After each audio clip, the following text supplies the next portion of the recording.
Bonsoir, mesdames et messieurs, bienvenue à tous dans ce journal de la semaine sur Lola Plus TV. Il y a 60 ans, naissait l'Organisation de l'Unité africaine, rebaptisée plus tard Union africaine.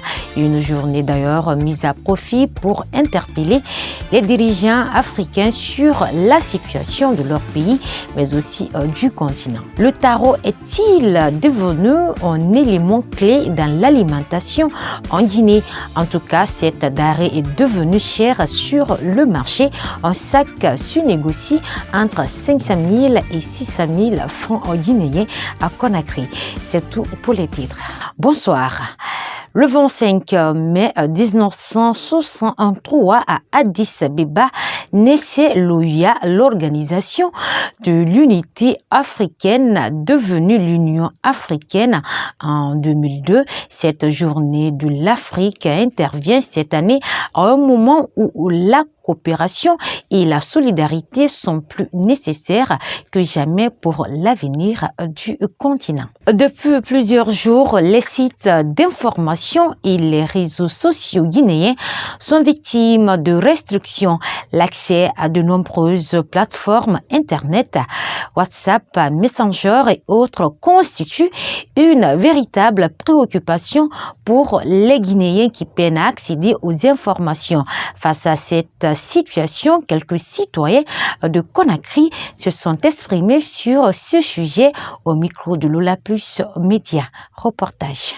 Rencontrés dans de différents lieux à travers les quartiers de Conakry, plusieurs jeunes utilisateurs d'Internet ne tardent pas à réagir face à cette restriction d'utilisation de l'Internet dans leur pays. Pour cet étudiant diplômé qui parle de développement doit s'accentuer sur l'Internet en précisant l'importance de la connexion chez les jeunes. Vous savez, quand on parle aujourd'hui du développement, il faut qu'on s'accentue beaucoup sur ce qu'on appelle l'Internet à travers les réseaux sociaux.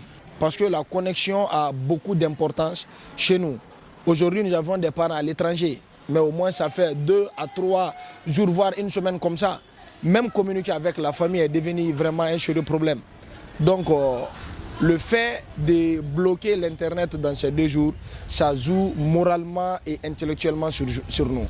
Il interpelle l'État à revoir cette situation afin que la jeunesse s'épanouisse à travers l'Internet. Je pense qu'il y a la RTP qui est vers la radio Koloma.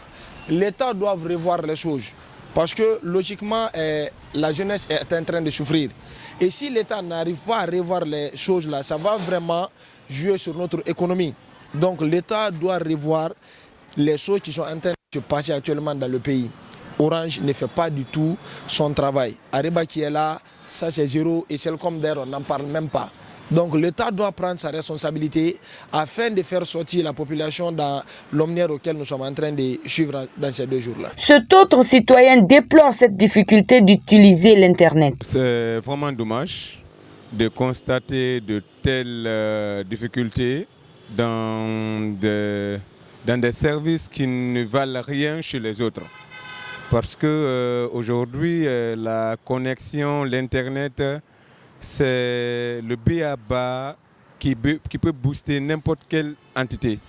Alors, nous, dans nos plans de communication, en tant qu'ONG, l'Internet est le plus facile pour l'exploitation, je vais dire.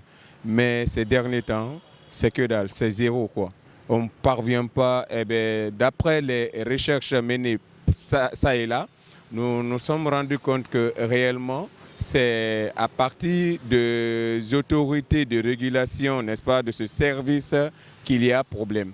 Et bien là également, ces autorités n'assument pas, elles ne disent pas la vérité à la population et cela est vraiment cher. Parce que vous n'êtes pas sans savoir qu'aujourd'hui, plein d'entreprises sont sont dans le e-commerce par exemple. Donc ça veut dire que c'est à partir de là qu'ils engrosent leurs bénéfices, leurs intérêts. Je peux imaginer combien de ces entreprises aujourd'hui se sont retrouvées avec un chiffre d'affaires assez bas. Selon lui, les autorités doivent respecter les consommateurs en revenant sur leur façon de faire. Les autorités là doivent respecter la population.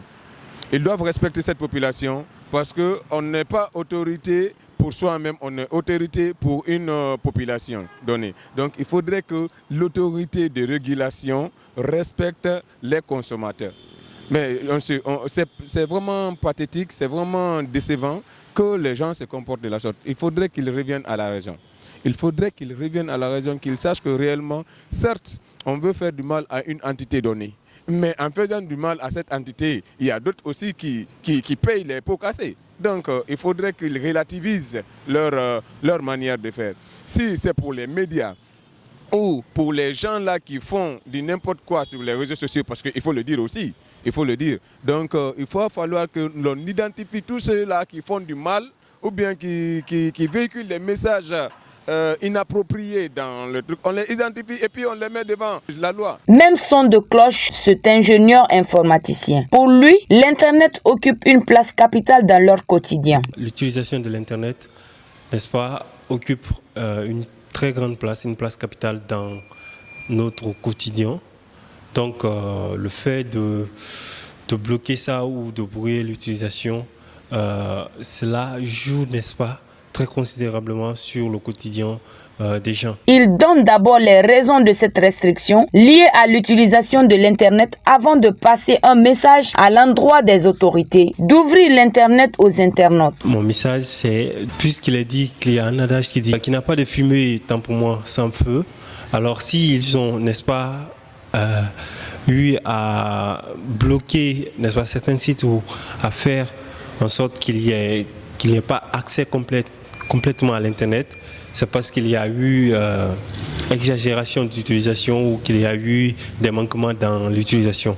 Donc ce que moi je dois dire aux autorités, c'est de, n'est-ce pas, faire en sorte que la population puisse avoir accès de façon très ouverte à l'Internet et aussi aux jeunes qui utilisent l'Internet, aux utilisateurs de l'Internet, aux internautes, que l'Internet est un moyen de communication, un moyen de divertissement et tout autre. Voilà, ce n'est pas un moyen où c'est une voie par laquelle les gens passent pour, n'est-ce pas, attaquer des personnes ou s'injurier ou ainsi de suite, faire des comportements malsains. Il faut souligner que de nombreux internautes en Guinée sont restés plusieurs jours sans avoir accès à l'Internet dans leur téléphone. En bref, la journée du mardi 23 mai a été déclarée en Guinée journée sans presse sur toute l'étendue du territoire national. Cette décision vise à protester contre le démantèlement des émetteurs du groupe de presse Afrique Vision, le brouillage des ondes de certaines radios privées de la place, la restriction des sites d'information, mais également les menaces proférées contre la presse par le ministre porte-parole du gouvernement Ousmane Gawal Diallo. Le prix du sac de taro devient plus cher en ce moment de l'approche des grandes pluies. Dans plusieurs marchés à Conakry, un sac se négocie à 600 000 francs guinéens. C'est un constat fait cette semaine par nos reporters. Ce n'est un secret pour personne que le panier de la ménagère est en souffrance en Guinée. Les prix des denrées de première nécessité sont constamment revus à la hausse dans les différents marchés du pays. Et cette situation est surtout alarmante à Conakry, où un sac de taro se négocie à 600 000, comme indique cette dame. 600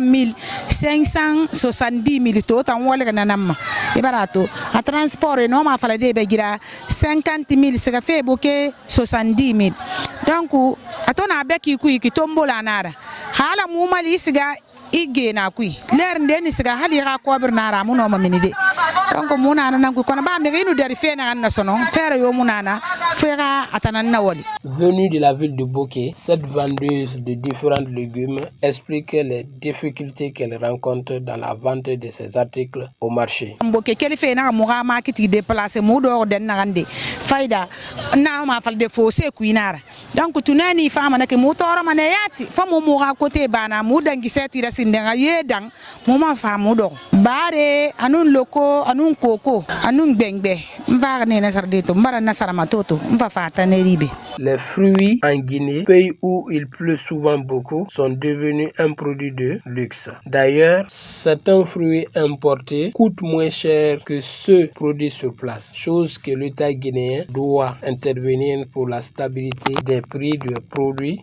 sur le marché guinéen.